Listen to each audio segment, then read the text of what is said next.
Halo Vivi, kali ini Kak Mona akan jelaskan ke Vivi bagaimana cara menerangkan sebuah proposal. Nah, Kak Mona udah buatin proposal untuk pro warisan dan juga PCB 88 untuk omnya Vivi, yaitu Pak Dedi dan juga omanya Vivi, yaitu Ibu Dahlia. Nah, Kak Mona berharap Vivi bisa dengerin bagaimana cara ngomongnya atau penjelasan dari proposal ini ke mereka.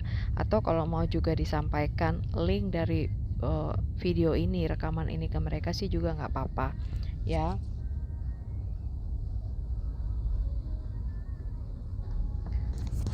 Nah, seperti kita ketahui bersama, kenapa sih penting banget yang namanya proteksi income tersebut. Ini ibaratnya ya, ketika sebuah keluarga ya, ayah, ibu, anak-anak mereka pergi ya untuk makan malam.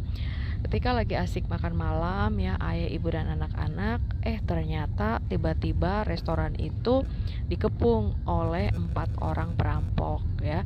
Dan kebenaran banget hanya keluarga tersebut ya, ayah, ibu dan anak-anak yang ada di restoran tersebut. Nah, kemudian salah satu perampok itu menodong si ayah untuk minta ya uang yang ada di dompet. Nah, kebenaran banget nih si ayah hanya bawa duit secukupnya ya. Dia bawa duit 2 juta karena memang tujuannya hanya untuk makan ya bersama dengan keluarganya gitu. Nah, karena si si perampok ini pokoknya nodong kalau misalnya duit yang nggak dikasih ya, anak dan istrinya akan terancam nyawanya. Nah, akhirnya ayahnya itu pun harus ya mau nggak mau keluarkanlah duit yang ada di dompetnya dia gitu loh. Nah, jadi sebenarnya dalam kehidupan kita ini ya, sadar atau tidak sadar, kita senantiasa dikelilingi oleh 4 perampok yang siap untuk mengambil dengan paksa harta ataupun uang yang dimiliki oleh sebuah keluarga. Apa aja itu ya?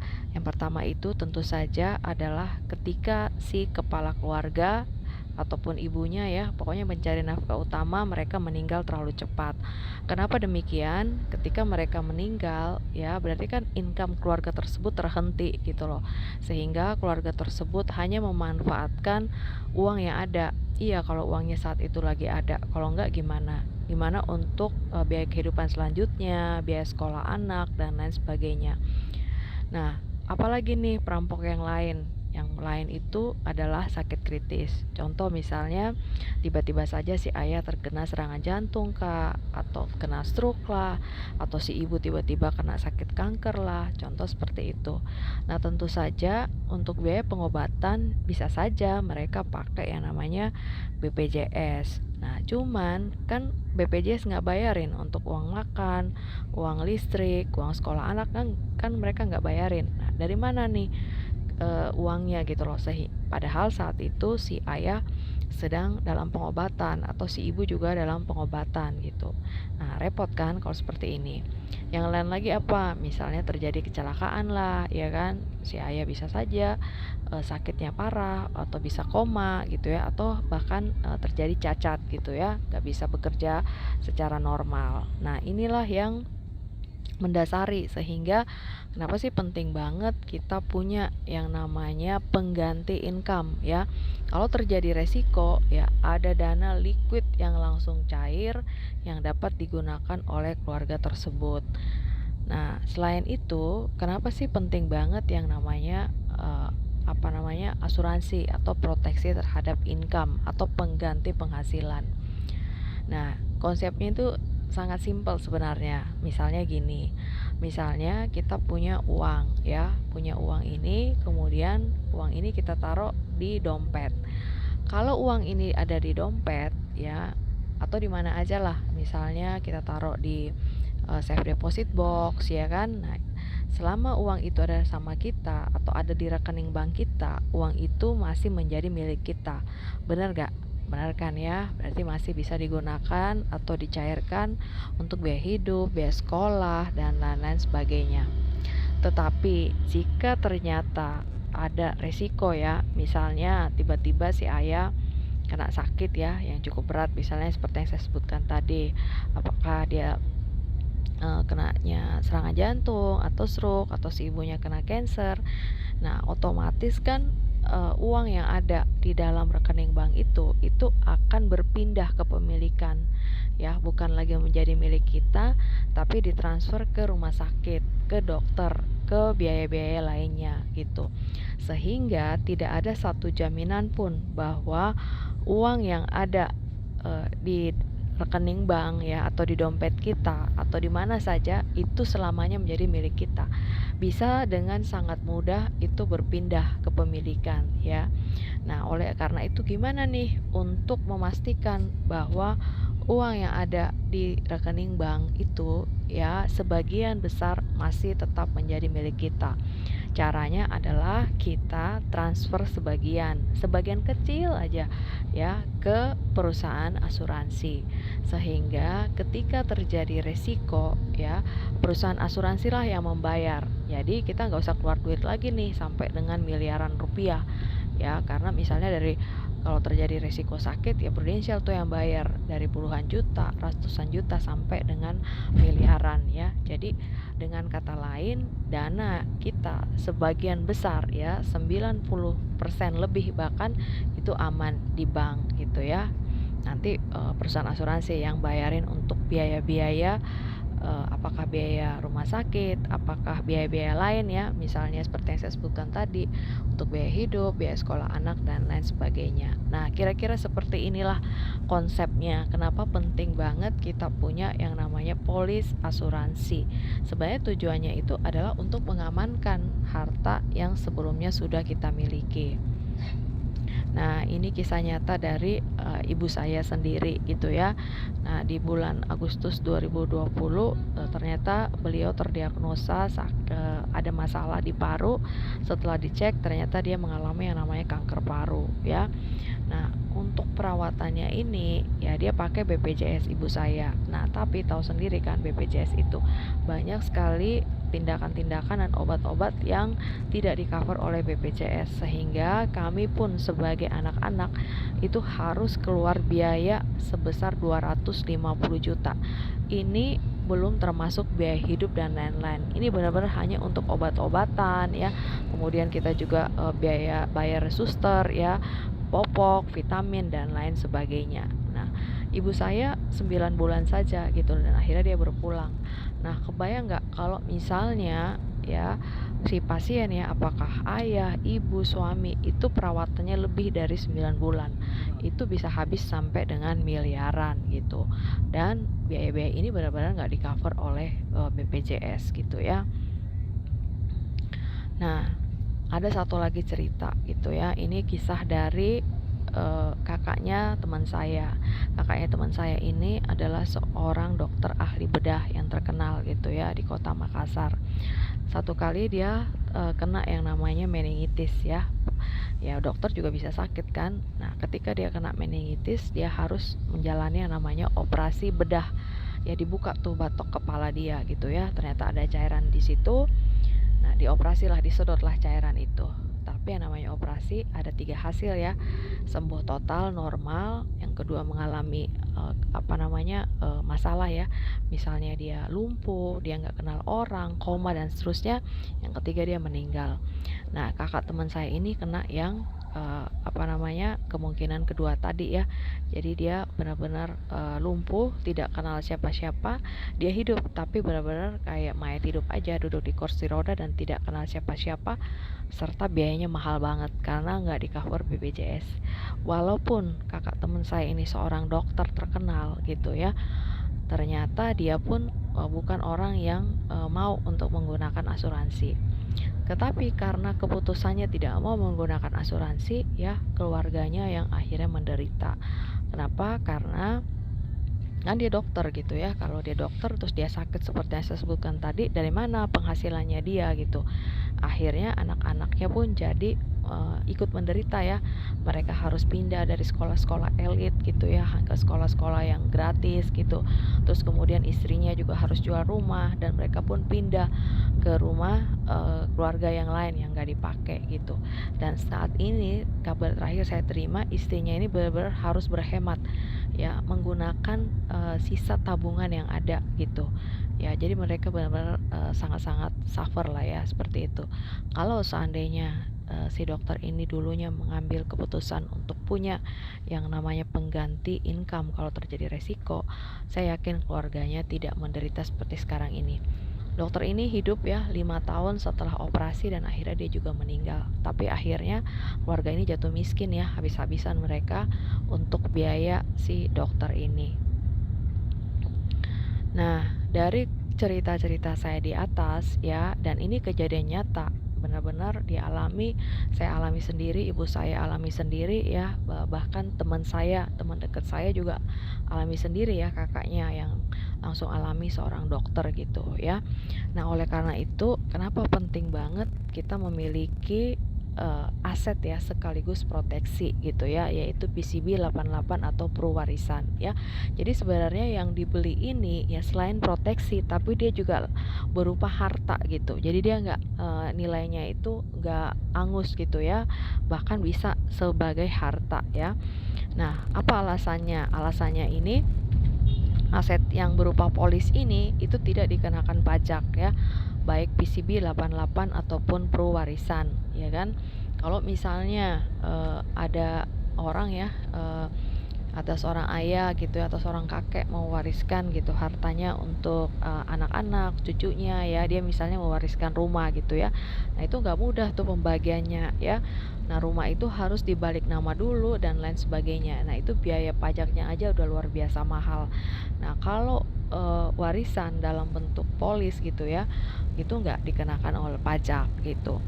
Nah, selain itu, jadi kita udah punya harta nih sebenarnya ya, kita beli aset sebenarnya ini ya. Nah, kemudian fungsinya itu terutama polis PCB 88 yaitu dia mengamankan harta yang lain ya, karena dia akan cair ketika seseorang terdiagnosa sakit kronis. Misalnya kayak Glenn Fredly ya, terdiagnosa meningitis kah, atau terdiagnosa cancer kah, terdiagnosa gagal ginjal, ya stroke, jantung gitu ya. Nah, itu langsung cair nih ya, walaupun baru 90 hari polis ini. Misalnya santunannya 1 miliar ya, dia baru bayar 3 bulan gitu, atau baru bayar setahun gitu, langsung cair tuh ya santunannya. Nah, ataukah meninggal gitu. Misalnya orangnya tiba-tiba aja meninggal tanpa sebab atau meninggal karena kecelakaan, itu bahkan cairnya sampai dengan 3 kali lipat ya. Nah, jadi aset ini bisa langsung cair jika terjadi resiko. Nah, gimana kalau sehat-sehat aja, tidak terjadi resiko gitu ya? Don't worry ya, aset ini pun tetap bisa dicairkan ya, tapi nggak bisa cepet ya, butuh waktu gitu loh ya. Nah, oke, kalau gitu kita coba lihat apa aja sih manfaat dari produk ini, baik PCB 88 ataupun si Pruwarisan ya. Nah, produk dari PCB 88 atau Pruwarisan itu adalah asuransi tradisional ya. Nah, untuk PCB 88 ya santunan semuanya akan cair ya itu di usia 88 ya. Jadi misalnya seseorang beli polis dengan santunan 1 miliar ya. Nah, di usia 88 kalau dia masih hidup itu otomatis cair. Sedangkan kalau Pruwarisan ya itu berlakunya itu sampai dengan 99 tahun. Kalau dia masih hidup di usia 99 tahun ya otomatis juga cair. Jadi meninggal di usia berapa aja di Pruwarisan itu cair. Sedangkan kalau PCB 88 sakit kronis ya, terdiagnosa sakit kronis di usia berapa saja gitu ya, setelah 3 bulan tentu saja ya, bahkan di usia 88 udah cair tuh santunannya ya. Nah, bedanya apa? Bedanya adalah kalau PCB 88 ya dia ada santunan sakit kritis. Jadi kalau terdiagnosa sakit kritis ya, contoh saya sebutkan tadi ada 61 jenis sakit kritis ya, itu dia langsung cair. Sedangkan kalau Pruwarisan enggak ya. Pruwarisan hanya cair ketika seseorang meninggal. Sedangkan PCB 88 dia juga bisa. Jadi dia multifungsi kalau PCB 88 ya. Kalau dia meninggal ya misalnya tiba-tiba aja dia meninggal gitu ya, bisa langsung cair. Nah, kalau dia meninggalnya karena kecelakaan, ya, kalau PCB 88 dia yang dibayar santunannya itu malah jauh lebih tinggi lagi ya, sampai dengan 3 kali lipat. tapi ini di cover ya, ditamu sampai dengan usia 70 tahun. Jadi jika nasabah misalnya meninggal karena kecelakaan ya, kalau di atas usia 71 gitu ya, di atas 70 ya, nah dia yang dicair itu hanya meninggal biasa aja ya. Tapi kalau dia meninggal misalnya di usia 69 karena kecelakaan, yang cair santunannya itu sampai dengan 3 kali lipat ya. Nah, kabar baiknya ya, itu duitnya benar-benar gak hangus. Kalau umur panjang ya, di usia 88, PCB 88 ini udah cair. Sedangkan kalau pewarisan di usia di atas usia 99 gitu ya, cair otomatis gitu ya. Misalnya orangnya gak meninggal-meninggal gitu ya. Nah, untuk kalau misalnya nih saya ya udah, saya mau deh setor gitu ya, nggak mau panjang-panjang gitu 5 tahun, bisa nggak nanti duitnya ini balik semua ke saya? Bisa, tapi ada masanya ya. Kalau PCB 88 itu duitnya itu bisa duit setoran ya, bukan duit santunan, duit setoran premi itu balik tanpa dikenakan potongan itu di tahun ke-20. Sedangkan kalau warisan itu di tahun ke-26. Nah, ini masa bayarnya juga nggak usah lama-lama nih ya, bayar 5 tahun aja. Jadi kita benar-benar kayak beli aset ya, beli harta, bayar untuk harta ya. Bayarnya nggak usah lama-lama, 5 tahun aja, terus polis disimpan. Kalau terjadi resiko langsung cair tuh ya. Nah, nilai tunainya tergantung dari sesuai dengan isi polis tentu saja ya. Jadi dia pasti nilainya tergantung di usia berapa kita mau cairkan. Ada di polis semuanya ya. Nah, coba kita jelaskan untuk Pak Dedi gitu ya. Nah, Pak Dedi ini saya buatkan hitungannya 2 gitu. Satu PCB 88, satunya lagi pewarisan ya. Tadi mungkin Vivi udah ngerti ya, kalau untuk PCB 88 ini dia lebih banyak ya pintu-pintunya untuk cair gitu. Karena ketika dia sakit kronis aja udah cair. Sedangkan kalau pewarisan dia hanya bisa cair ketika meninggal ya. Nah, coba kita lihat ya untuk Pak Dedi ya. Kalau misalnya kita mau uang pertanggungannya itu 260 juta ya, kita nggak usah bayar lama-lama deh, cuma bayar 5 tahun aja. Nah, bayar premi per tahunnya itu 20,3 juta ya. 20,3 dikali 5 ya, berarti total ya, premi yang dibayar itu 101,5 ya. Untung nggak? Ya untung lah. Coba kita lihat kolom paling kanan ya. Kita bayar 101,5, tapi yang pasti cair berapa? Yang pasti cair itu adalah 260 juta. Berarti ada keuntungan sebesar 158,5 atau 60% loh keuntungannya gitu ya. Nah, kalau misalnya Pak Dedi berubah pikiran, dananya saya mau cairkan aja deh, apa yang saya store saya mau cairkan. Nah, dia misalnya mau cairkan di usia 70 ya. Dananya udah berkembang kan, karena di usia 70 ada nilai tunai yang bisa dicairkan itu 138 juta. Nah, kalau makin tinggi usia ya makin gede gitu ya dana yang bisa dicairkan. Kita lihat di usia 75 ada 172 juta, di usia 85 ada 240 juta ya. Dan di usia 88 cair semua tuh 260 juta ya. Seperti itu cara membaca untuk tabel ini gitu ya. Nah, kalau misalnya nih PCB 88 Pak Dedi merasa, waduh sekarang ini saya anak-anak masih kecil, kemudian banyak yang harus dibayar. Kalau ada apa-apa dengan saya, misalnya kena sakit kritis, repot juga ya gitu loh ya, misalnya ada bisnis dan lain-lain gitu. Sehingga Pak Dedi memutuskan, ya udah deh saya mau ambil yang untuk santunan 1 miliar aja. Jadi kalau terdiagnosa sakit kritis ya, Prudential akan cairkan 1 miliar ya. Bayarnya gak usah lama-lama juga, bayar 5 tahun aja ya. Setahunnya itu cukup bayar 78,1 juta ya. Sebenarnya kan murah banget gitu loh. 78 juta kalau kita bayar 5 tahun itu totalnya 390 juta loh ya. Sedangkan yang akan dibayar oleh itu pasti berapa? 1 miliar gitu. Kalau terjadi resiko ya, misalnya baru bayar sekali nih terjadi resiko kena serangan jantung kan. Nah, itu lebih untung lagi kan, baru bayar 78 juta tapi yang cair 1 miliar. Seperti itu contohnya ya. Nah, kalau kita lihat ya keuntungannya itu bayar 390 kan yang cair 1 miliar. Berarti ada keuntungannya 609,5 juta gitu ya. Nah, kalau misalnya mau cairkan dananya bisa nggak? Bisa ya, bisa dilihat di tabelnya. Di usia 70 kah atau di usia 75 kah, tergantung ya. Ada tabel sesuai dengan di polis Nah, itu untuk produk PCB 88. Bagaimana kalau seandainya Pak Dedi ngerasa ya udah deh, Kak, saya cukuplah asetnya kalau misalnya ada apa-apa dengan saya gitu ya. Kalau saya kena sakit kritis gitu, saya mau ambil yang prewarisan aja. Nah, prewarisan secara premi itu jauh lebih murah gitu ya. Kita lihat nih ya, untuk pertanggungan santunan 325 juta ya, Pak Dedi cukup bayar 20 juta 5 kali bayar aja ya, tahun ini, tahun depannya lagi sampai 5 kali.